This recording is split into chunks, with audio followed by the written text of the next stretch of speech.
উদ্বোধক, প্রধান অতিথি, সবাইকে বলেছি এই কথা বলতে, কিন্তু আমি এই কথা বলে শেষ করা যাবে না। যেহেতু আমি সভাপতি আজকে ছিলাম, আজকে আমার আহ্বায়ক জীবনের শেষ দিন। আমি আসলে একটু আবেগতাড়িত। দায়িত্ব যেদিন আমাকে দেওয়া হয়, অনেক আশা নিয়ে আমাকে দায়িত্ব দেওয়া হয়েছিল। আমি দায়িত্ব পালন করতে যে জীবনে এত প্রতিকূলতার মধ্যে কাটিয়েছি তা বলে শেষ করতে পারবো না। দায়িত্ব প্রথম, আমি এটার আহ্বায়কের প্রথম সদস্য সচিব ছিলাম। আমার আহ্বায়ক ছিলেন রেজাউল করিম খান সাহেব, তখনও আমি চালিয়েছি। তারপরে নতুন কমিটি আসার পরে যারা বিএনপির সংগ্রামী সভাপতি, সাধারণ সম্পাদক, ওনারা দুজন পরামর্শ করে আমাকে এবং আমার সংগ্রামী সদস্য সচিব ইসরায়েলকে দায়িত্ব দিয়েছে।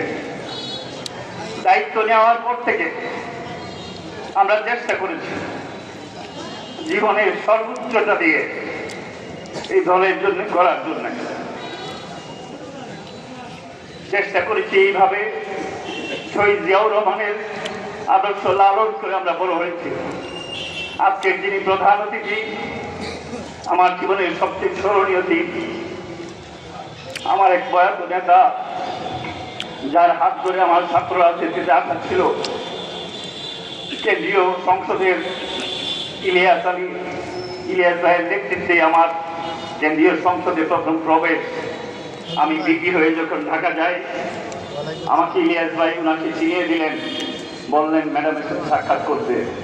সেই যে দেখা, যে আদর্শ লালন করে সেদিন থেকে বড় হয়েছে আজকে পর্যন্ত, এই আদর্শ লালন করে আজকে আহ্বায়কের সমাপ্তি জানতে যাচ্ছি। আমি গর্ববোধ করেছি যে আমাকে যারা বিএনপি নেতৃত্বে দেওয়ার পরে গত 17 বছরে 14 বছর আমি এই থানা কমিটির সাথে আমরা জড়িত ছিলাম।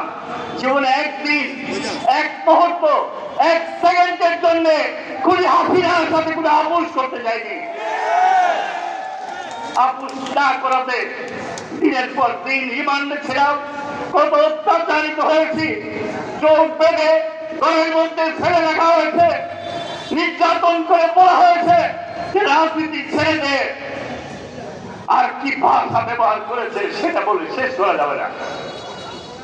শুধু একটা কথাই বারবার মনে হয়েছে, আমাকে যারা বিশ্বাস করে এই দলের দায়িত্ব দিয়েছে, আমাকে যারা বিশ্বাস করে শহীদ জিয়াউর রহমানের আদর্শ লালন করতে বলেছে, আমাকে যারা বিশ্বাস করে সারা জীবন গণতন্ত্রের জন্য যেই মানুষ আন্দোলন করেছেন, বেগম খালেদা জিয়ার মুক্তির নেতৃত্বের কথা বলেছেন, আমাকে যারা বিশ্বাস করে 7 সমুদ্র 13 নদীর ওই পারে বসে একটা মানুষ যেভাবে বাংলার 17 কোটি মানুষের মুক্তির আন্দোলন করছেন, যেভাবে আমার বিশ্বাস করেছে, আমি সেই বিশ্বাসকে ধরে রাখার জন্য আমার জীবন যদি যায় আমি সেটা দিতে প্রস্তুত আছি। এবং আমি সেটা প্রমাণ করেছি। এবং আমাকে এত নির্যাতন করেছে, এত অপমান করেছে, আমি যদি বলি দিনের পর দিন আমাকে শেষ করা যাবে না। আমি সেই প্রেক্ষাপটে যেতে চাই না। আমি শুধু আপনাদের কাছে বলতে চাই, এই সংগঠন করতে গেলে, দলের এই পর্যায়ে আসতে গেলে, আপনি যখন দলের জন্য বেশি কাজ করতে যাবেন তখন সমালোচনাও অনেক সময় বেশি আসে। আমি আহ্বায়কের দায়িত্ব পালন করা অবস্থায় আমারও সব সঠিকভাবে সবকিছু করেছি, সেটা আমি বলবো না।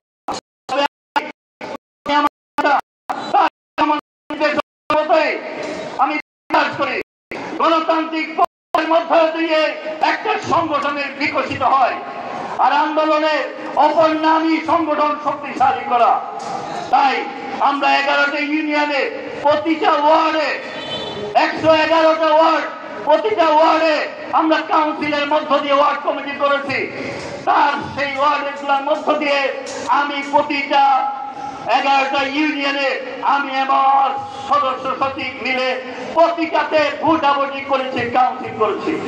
আমি সমস্ত ব্যালট পেপার আজকের যে প্রধান অতিথি ওনার কাছে উপস্থাপন করেছি, আমি বলেছি গণতান্ত্রিক প্রক্রিয়ার মধ্য দিয়ে যে আসবে সে আমার সাথে আমার পছন্দের লোক নাও হতে পারে, আমাকে ভাবতে হবে তাকে যেহেতু মানুষ পছন্দ করে আমাকেও পছন্দ করতে হবে, সেই আমার গণতান্ত্রিক নেতা। আমরা সেই প্রক্রিয়ায় এখানে এসেছি, আমরা আপনার কাছে সেই সমস্ত পেপার জমা দিয়েছি। আমাদের এই কমিটি করতে যে যারা নির্বাচিত হয়েছেন তারা অনেক খুশি, যারা পরাজিত হয়েছেন অনেক জায়গায় অখুশি হয়েছেন। আমরা চেষ্টা করেছি যারা হেরেছে তাদের সমন্বয়ে সেই কমিটি করতে। তারপরেও কোনো ভুল যদি হয়ে থাকে আমি আজকে তার জন্য ক্ষমা প্রার্থী। কমিটি হওয়ার পরে আপনারা যদি আমাকে আবার নির্বাচিত করেন, মনে করেন আমি দায়িত্বে থাকার জন্য, আমি সেই সংশোধনীগুলো এনে আমরা সেটা সংশোধন করে দেবো ইনশাআল্লাহ। এখানে বক্তৃতায় অনেকে বলেছে আমাদের এই কমিটিগুলোতে অনেক অনুপ্রবেশকারী নাকি কয়েকজন এসেছে, অনেকে বলেছেন অনুপ্রবেশকারী এসেছেন। আমি সম্মানিত প্রধান অতিথি এবং আমাদের সংগ্রামী সভাপতিকে দৃষ্টি আকর্ষণ করে বলতে চাই, কমিটিতে 71 জন 101 সদস্য কমিটি হয়েছে, 788 জন কাউন্সিলর। আমরা চেষ্টা করেছি সব দেখে দেখে করতে। হাসিনার এত অত্যাচার, এত নির্যাতন এদেশে হয়েছে, আমার অনেক কর্মী মনের অজান্তে অনেক সময় অনেক কিছু করেছে, কিংবা ইচ্ছাকৃতভাবে কেউ যদি আওয়ামী লীগের দালালি কিংবা কিছু করে থাকে, আপনাদের কাছে আমি কথা দিয়ে গেলাম আপনারা প্রমাণ দিন। ইতিমধ্যে দু একটা প্রমাণ আমাদের হাতে এসেছে, আমরা পরবর্তী মিটিং এ তাদেরকে দল থেকে অব্যাহতি দিব ইনশাআল্লাহ।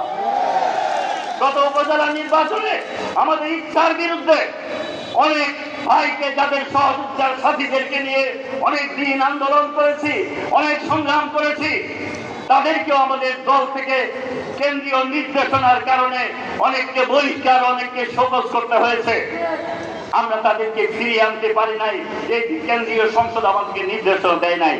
ভবিষ্যতের সেই সুযোগ যদি আসে, যারা দলের জন্য পরিশ্রম করেছে, কষ্ট করেছে, আমরা সেই নির্দেশনা মোতাবেক সেই কাজটা করবো ইনশাআল্লাহ। আমি আমাদেরকে আমাদের সভাপতি সাহেব 11 দিন আগে ফোন দিয়ে বললেন যে বৃহত্তর ময়মনসিংহ এর দায়িত্ব যিনি পেয়েছেন উনি তো ডাইনামিক লিডার, উনি তো যার সম্মেলন এই সময়ের মধ্যে শেষ করে দিবেন। আমি চাচ্ছি কিশোরগঞ্জের প্রথম সম্মেলন হোক। উনি আমাকে যে সময় দিলেন, পরে মাত্র 7 দিন সময় ছিল।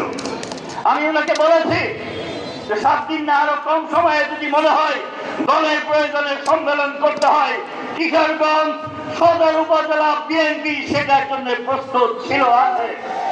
এবং আজকে কতটুকু প্রমাণ করতে পেরেছি সেটা আপনাদের কাছে ছেড়ে দিলাম, তবে আমরা চেষ্টার কোনো ত্রুটি রাখি নাই।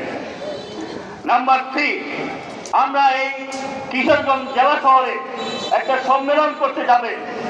এখানে সদর উপজেলার সম্মেলন, এখানে শুধু সদর উপজেলার নেতারা, এখানে জেলা বিএনপির নেতৃত্ব আছে।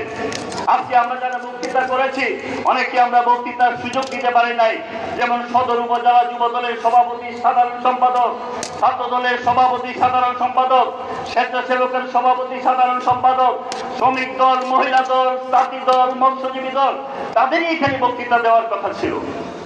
উপজেলা যেহেতু সদর উপজেলা, তো আমরা পারি না এই জন্য যে এটা কিশোরগঞ্জ জেলার সদর উপজেলা, এইখানে জেলার নেতৃবৃন্দ বক্তৃতা করেছেন, এই জন্য আপনাদেরকে দিতে পারি নাই বলে আমি আবার আপনাদের কাছে ক্ষমা চাচ্ছি। আর বিশেষ করে ক্ষমা চাচ্ছি 11টা ইউনিয়নের নেতৃবৃন্দ, সভাপতি, সাধারণ সম্পাদক, যারা আজকে গত 7 দিন যাবৎ দিন রাত পরিশ্রম করে কষ্ট করে এই সম্মেলনকে সার্থক করেছেন। আপনাদের কয়েকজনকে বক্তৃতা দেওয়ার সুযোগ করেছি, বাকিদেরকে দিতে পারি নাই, এই জন্য আমি দুঃখ প্রকাশ করছি।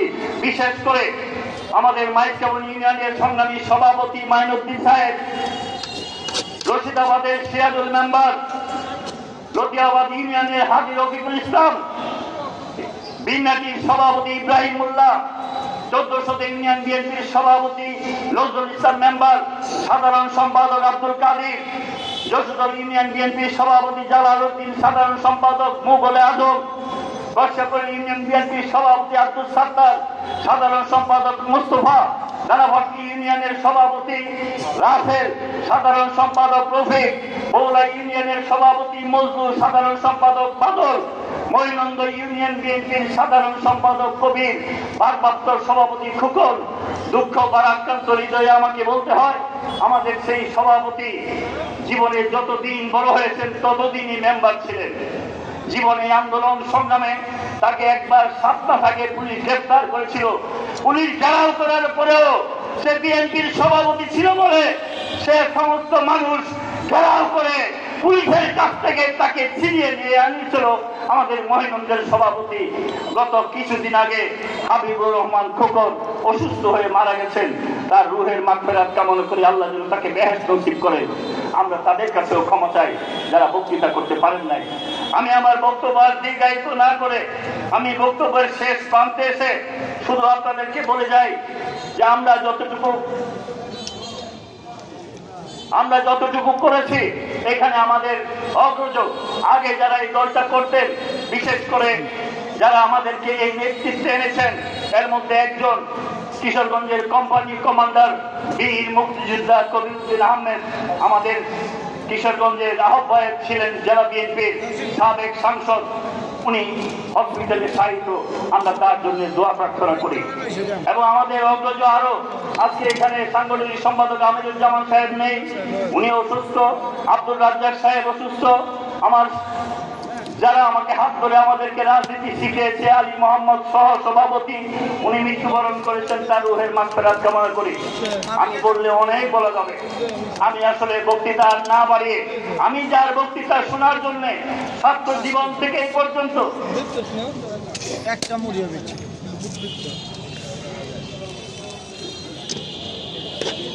আমি যার বক্তব্য শোনার জন্য আমি নিজেও প্রস্তুত থাকি। জীবনে ওনার কোন বক্তৃতা আমি মিস করেছি আমার সেটা মেমোরিতে নাই।